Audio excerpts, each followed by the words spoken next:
Yeah, it has. Yeah, one of our first suggestions, I think. Yeah.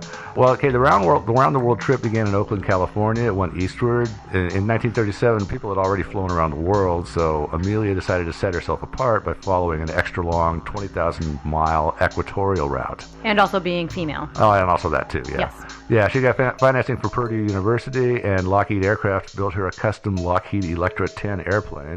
Which is pretty cool. Yeah, Get your own fancy custom I plane. know. I mean, yeah, but on the other hand, like, don't you want the model that's been tested? Yeah, I was gonna say you never use first gen. You don't ever use first gen tech. I'm not sure how long the Electra had been around at that time. Well, but even if you just add an extra fuel tank, you want one that's like been around a couple times. Oh yeah, That's my rule, at least. Yeah. So, yeah, the extra big fuel tank was one thing, but what strikes me as strange about this is that they didn't incorporate a navigation dome. What's a navigation dome? Because in the old days, before they had all this fancy stuff that we had these days, you had to use a sextant, and like when you're flying at night, actually get a fix on a star. Oh. Skylight in the top of the plane, basically. Basically, yeah, it's bubbles. like a hemispheric glass bubble that they built into the tops of a lot of planes back in those days. And why they didn't build one into this plane, I don't know, but it would have been a good idea. For fun. I think it's because they were relying on the technology they had of the new radios and stuff like that. I don't think they felt like they needed it as much. First gen tech. Yeah. It seems like they were going to use radio direction finding technology in this particular little thing of Amelia's, but it didn't really work out too well. Is there some consideration for aerodynamics as well? Like, were they trying to make the plane more aerodynamic? It's conceivable. I don't know. To extend the fuel life? Yeah. I don't know. That's a good question. That is. I don't Thank know. you. Yeah. The first try, this actually was her second try at her round the world thing. Yeah. Yeah, she tried one time before, and she flew from Oakland to Honolulu successfully. Good. And so that means that she was flying from east. Exactly. West to east. Yeah. In Honolulu, she was taking off her second leg, and she had an unfortunate incident that's still a little controversial. She ground looped, essentially, which meant that on takeoff, one wingtip caught the ground, and she just sort of spun around and did a huge amount of damage to her plane. Did it spin around? I always got the impression that the ground loop is where one hits and then, it's the equal and opposite reaction. It pushes it the other way. And so they waggle back and forth. Because I've seen planes doing that when they're taking off, and they kind of one tip, then the other wing tip back and forth on their central axis. Oh, I guess. No, it's defined as a rapid rotation of a plane in the horizontal plane. Oh, okay, so it is spinning. Yeah, so my impression is it's like one wing gets caught, basically. And it pivots. Around. Yeah. Okay, that's where I misunderstood it. Yeah. Anyway, the plane was severely damaged. It had to be shipped back to California to be fixed, and it's controversial. I mean, that's Amelia, a lot of damage. Yeah, Amelia claimed that her right tire blew out, which may or may not be true, and other people have blamed pilot error. So she's controversial. There might be a certain amount of bias with some of these people who said that she was not so hot of a pilot after all. Well, I was going to say, that's a lot of the problems with this story is that people are holding back because either they think because she was a woman, she wasn't a good pilot, or because she was a woman pilot, they don't want to point out any of her flaws of her ability. Yeah. It's a weird catch-22. Yeah, kind of is. Oh, and also there was some mention in the story at the end of 1937 that supposedly Fred Noonan told his wife, he had just recently remarried, told her about the blowout, if it was a blowout, that he didn't think it was an accident. He thought it was sabotage. Oh. Yeah. But okay. I'll talk a little bit more about this article. It was in True Magazine. I think that's probably what it should not be called. It's a pretty lurid article. Yeah. Okay. Anyway, back to our trip. The second attempt. Yeah, second try. They leave Oakland for Miami, and then at Miami they made the fateful decision to remove their trailing antenna, which really might have saved their bacon later. Joe, what's a trailing antenna? Thank you, Devin. Exactly. I will just do that for this entire episode. Exactly. Yeah, I was going to explain that. A trailing antenna is something that you, in those days at least, antennas were less sophisticated. So generally speaking, and I'm not an expert on radios at all, but my understanding of this is that in order to broadcast on the 500 kilohertz band, which is the Marine Distress Band, I think, you have to have an antenna of a certain length. Sure. And it'd be too much, a longer antenna than you could actually accommodate inside or mounted on the fuselage of it. So it's got to be longer. So what you do is it's a long end wire antenna with a lead weight on the end, and then you Toss it out the window, essentially. No, you don't. You deploy it out a hole in the back. So toss it out the window. Exactly. No, it goes out a hole in the fuselage in the back, and then it's got an Toss it out electric the window. winch. Yeah. Yeah. And so after you take off, you deploy it, and then before you land, you better remember to reel it back in. Or you destroy it. What would be the reason that one would disconnect that? It seems like it's a fairly innocuous thing. Yeah, apparently, I guess they felt it was just too much of a nuisance to have to reel it in every time you land the plane. So why not just deploy it? Yeah, that was my question. Yeah. It doesn't seem like it's a tremendously heavy thing. Yeah, no, I know. It's not like weighing them down a whole lot. It's probably a couple of pounds total in weight. So yeah. Yeah, just don't eat a couple meals maybe, and you're. Well, it's probably more than a couple of pounds for the electric winch and everything else, but still, it wasn't that much, and it's a little inexplicable. For me, I would want to have everything. I would just want to have that extra radio, just in case one of your other radios goes out. And the big part of the problem with this whole thing for Amelia and Fred is that the radio wasn't quite working right, and that kind of hosed them in the end. First Gen Tech. Yeah. And just a brief mention here, they were talking, before they hired or brought Fred on to the project, they were talking to another navigator whose name was Bradford Washburn. And they asked him, it was Amelia and her husband were asking him, well, we want to go from New Guinea to Howland Island. It's going to be really tough to find. What do you think we need to do? And he said, you have to have a trailing antenna for communications, and you have to have a radio operator on the island. Amelia didn't want to go with the trailing antenna, and so he backed out. Smart move, dude. Yeah. For him. Okay. I'm sure he was patting himself on the back. I mean, he probably wasn't happy about it, but still. So the jump from from Lae, Papua New Guinea. It's a town on the east coast of Papua New Guinea. As I said, the third to last leg, it was expected to take at least 18 to 20 hours. And the Electra was capable of flying 24 hours under ideal conditions if the tanks were full. And I've heard varying accounts of this. Most say that the tanks were full when they left Lae, but I've also seen a few other accounts that say that no, she only had about 950 gallons of gas. Well, how much was the tank? Sorry. The tank, I've heard varying estimates about that. 1,200? 11 to 1,200. So she was 80%? Is that 80%? I don't know, around there. Yeah. But apparently there was a grass airstrip at Lae, and it was only 3,000 feet long, and apparently, according to some authorities that I've heard, she couldn't take off with much more weight than she had, and they actually offloaded a bunch of weight just so they could make it up with fuel. So they took some stuff off at Lae. The Navy was cooperating with the mission. The Coast Guard cutter Itasca was stationed at Howland Island. And also the tug, the USS Ontario, was stationed midway between Lae and Howland. And then the USS Swan was stationed beyond Howland Island to the east. So the Navy was fully they had a line of participating. ships for them to be able to communicate with. So as they got close, when they got there, and if they overshot, somebody could still talk to them. Yeah, or go rescue them if they had to ditch or something like True, that. yeah. Yeah, So, that's nice of the Navy. That was awfully nice of them. Yeah. It was an overnight flight that was scheduled to arrive at Howland Island early in the morning of July 2nd. So they left July 2nd. They arrived July 2nd. Because International Dateline. Oh, okay. Yeah. Right, okay. Yeah, so they left at 10 a.m., which is 0 Greenwich Mean Time. Okay. And so all the times I'm going to be giving from here on in are Greenwich Mean Time. Because I don't know if you guys notice this when you research this. It's hard. Oh, it's screwy. It's really hard because there's half-hour time zones over there. And they're talking local time at Lae and local time at Howland, and then they're mixing it in with Greenwich Mean Time, and oh my God, it's confusing. Yeah, this is interesting. My brother is currently in New Zealand working, and so they are 3 hours behind us, but they're in tomorrow. Yeah. So it's very interesting trying to have Skype conversations with him, because it's like I literally cannot conceptualize of what time it is there for you, because it's just it seems like it's in the future. So it is in the future. Well, I kind of had this same thing happening with this, because it was kind of like I I can't get a good beat on it. So good on the Greenwich Mean Time. Yeah, good that we're just going to do it all in one please, time. keep this simple. Yeah. Let's do it, okay, back to Howland Island. So the morning that Amelia and Fred were due in at Howland Island, the Itasca reported weather conditions as clear blue sky to the south and the east, but heavy cloud banks to the north and the west. And the Itasca is the one that was at the island. That was at the island, yeah. And so not the ideal weather conditions for finding a tiny island in the middle of nowhere when you're flying through that cloud so bank. the plane was flying towards the cloud banks. Yeah, it was flying. It was flying through them. Okay. Yeah, so they were to the west of Howland Island. There were a decent number of radio messages, but I'm not going to list them all.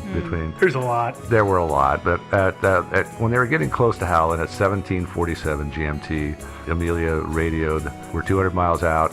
Please take a bearing on our signal," and she started whistling into the microphone. And so that it would be a tone for him to track, right? Yeah, just a steady noise for them to track. And the thing about it is they replied to her, but they never got an acknowledgement of the message. In fact, they never got acknowledgments of any of their messages to her over the radio, which indicates to me her receiver was not working. That's what it's widely believed is her receiver antenna had gotten damaged on takeoff. So about this time, the Itasca fired up its oil burners and generated a big column of black smoke. Oh, that's a good idea. Yeah, I know, yeah. The commander of the ship said later that should have been visible for 40-plus miles to the south and east. And if Amelia was flying at 1,000 feet, which she said she was. Well, but I've also heard that if she was coming from slightly, I think it was a slightly different direction, it could have very easily blended in with the clouds. Yeah, possible. Depending on where she was. It's funny, as I looked up this ship, and I was like, it's got guns. Why the hell weren't they just firing off shots to make a bunch of noise so she could home in on that? That's not a bad idea. Yes, Didn't have guns at that time. It didn't have guns. It got fitted for guns for World War II is what I figured out. I was going to say, well, like, what happens when it's the errant shot and you shoot the plane right out of the air? You shoot blanks. You don't use lights. Okay, that's fair. Yeah, I'm not sure. I mean, at miles away and with two really loud aircraft engines, right next to you. It's true. Yeah, I don't know you'd be able to. So I actually have one quick question before we move on from this. Okay, yeah. It was documented that Amelia did have like the kind of training, right, that she would know you have to respond when people radio you, right? And there was documented that she had done that in the past, right? Yeah, as far as I know. I just wanted to make sure. I mean, there's so much talk about her maybe not being a great pilot and blah, blah, blah. I mean, I would think that everybody would know if somebody radios you, you at least acknowledge that you got it. Oh, yeah. But it occurs to me that maybe she just didn't know that. So I just wanted to make sure. Yeah, well, she was accused of not following correct procedures and radio procedures later on.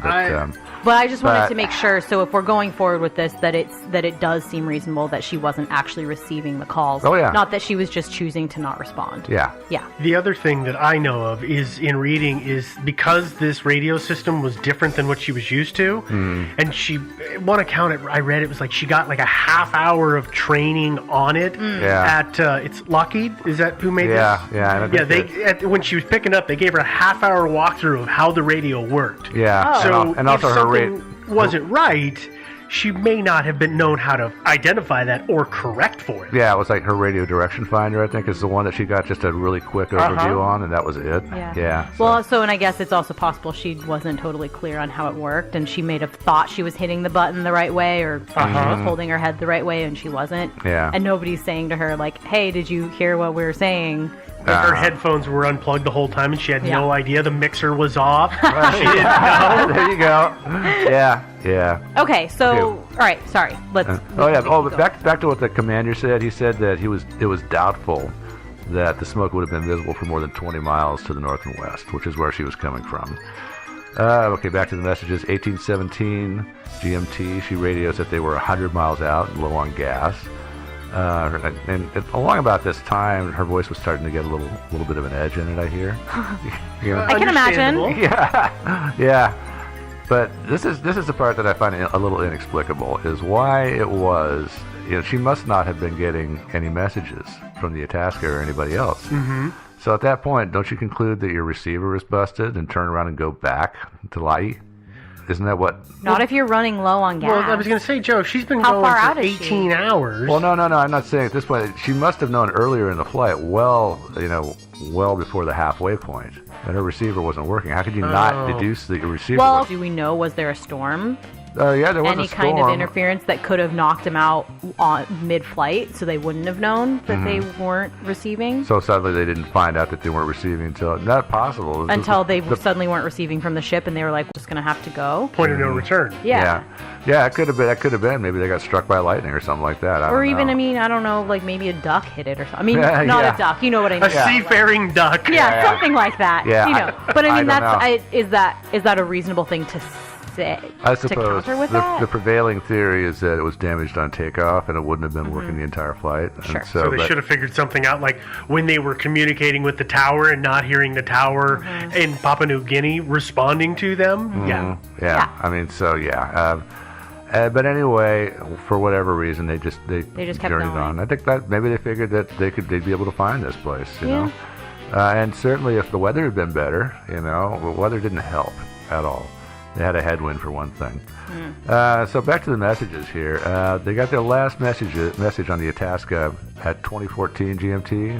She said that they were on a line. I think it was line of position 157/337. Can you explain what that means? I'm still not 100% positive that I understand. Yeah. I definitely don't understand. What do those numbers mean? 157. Okay, so that's latitude and longitude. No. That's that's in a circle. There's 360 degrees, right? What? So right, exactly.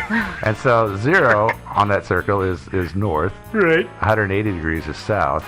Okay. So 157 degrees is like south-southeast. Okay. Okay. So I've never done bearings like this, so Yeah, that's why either. I was a little confused by what they were saying. So they're south-southeast. What? Yeah. So south-southeast is between south and southeast. Right. No, I know, but it's and then what's the? They can't give their position. What's because they don't exactly 337? know it. Yeah, 337 is just the opposite, like north-northwest. Oh, so she was either going south-south. So that's the thing. She didn't say what direction on that line that they were going. Oh, they were on. Oh, I see. Okay. Yeah. Okay. Yeah, and so it's believed that what Fred Noonan had done was what he was going to do is get them out there, take a bearing off the sun or however he could get a bearing, presumably the sun, and determine their longitude. So if they're at the correct longitude for the island, for Howland Island, then they make a right turn and head down that line to hit the island. But so that's theoretically what he was doing. I see. Okay. Yeah. So I assume that they were running south on that line, but we actually don't know. She didn't say. Okay. Yeah. And they may not have really known either, right? They would have known, but they wouldn't know which direction they were going. But we just had no way of knowing if they were going north on that line. Right. Of course they would have known. I'm sorry. Yeah, they I don't must know. have known. Yeah. I don't know what I'm thinking. I'm being a dummy. Okay, so and that was the correct longitude for the island. Latitude? Longitude? Yeah. It appears not because they never showed up. So, she also said at the end of that message, said she was switching to 6210, different frequency. The Itasca radio back telling her not to change her frequency, but apparently she did anyway because that's the last they ever heard of her. Did they switch frequencies? I don't know why they couldn't just switch over to 6210, really. I'm not sure. They may not have had the radio to do that. They may not have. That might have been part of the problem. I mean, guess radios back in those days were a lot more crude than they are today. For sure. Although very narrow bandwidth. Yeah. I guess for me, my initial reaction is always like, she was in a small plane. Like, they had a giant naval ship. Really, the radio on her plane was more sophisticated than theirs. But again, you're right.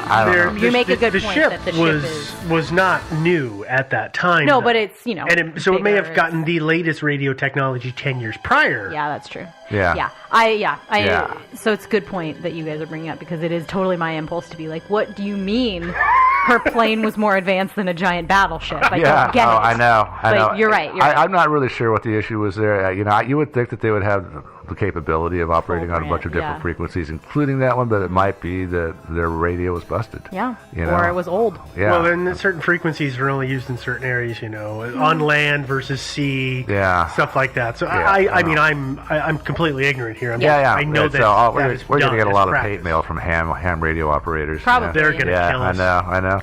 But actually, there were 3 more messages. I mean, 2014 GMT is the one that's always listed as the last one, but I read that actually the radio operator at Nauru, which was back at the halfway point on that island on 6210, did hear 3 more messages at 2031, 2033, and 2054 GMT. So within the span of about a half hour. Yeah. And what did... Less than happened. Well, I don't know what the contents were. I've never been able to find that, but he did send a telegram that was eventually made it to the Coast Guard about the messages. He mentioned the last message.